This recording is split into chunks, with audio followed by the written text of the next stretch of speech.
is mandatory, like all the way up and down the income scale. You know, if you're an Uber driver, you also have to be monstrously efficient. If you are an Amazon warehouse worker, you have to be monstrously efficient.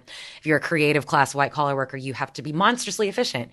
And it's like, these industries, it's like the whole wellness industry is part of this. These things have sprung up basically as adaptive mechanisms to get people to adjust to a world of endless work. And you talk about how this ties in with this new sort of feminism that we have now, which encourages all of us to be beautiful and everyone is beautiful, which is a great and positive message, but also puts huge pressure and creates a new standard of beauty, which you feel like we just need to escape completely. Well, yeah, I mean, feminism has done a lot to rebrand, you know, old requirements, things that we were asked to do for men as things that we're now supposed to do for ourselves, and it's feminist, you know, to be like that. It's really politically important that everyone be beautiful, which is in one way wonderful, in another way like such an obvious trap.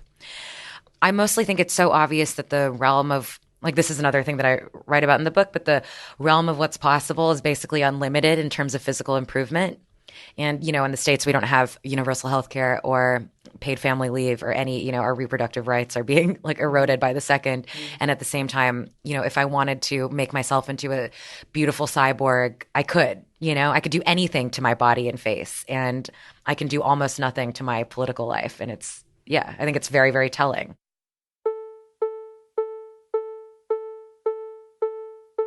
Some people listening to this might feel quite despondent by this conversation and by some of the things you write about. And you don't offer solutions at the end of your essays to the problems that you kind of raise. Why is that?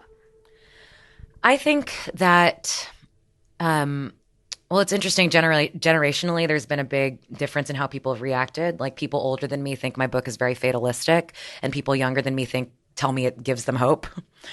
The reason that I don't offer any solutions is because I am so sick of the thing in writing where people will lay out this very true, extended argument for the state of the world in structural crisis, and then offer, you know, and then wrap it up with this note of certainty and path forward that doesn't feel true to what I'm thinking and how I feel. And I think when we talk about these things in real life, we don't wrap it up with that sense of solution and certainty.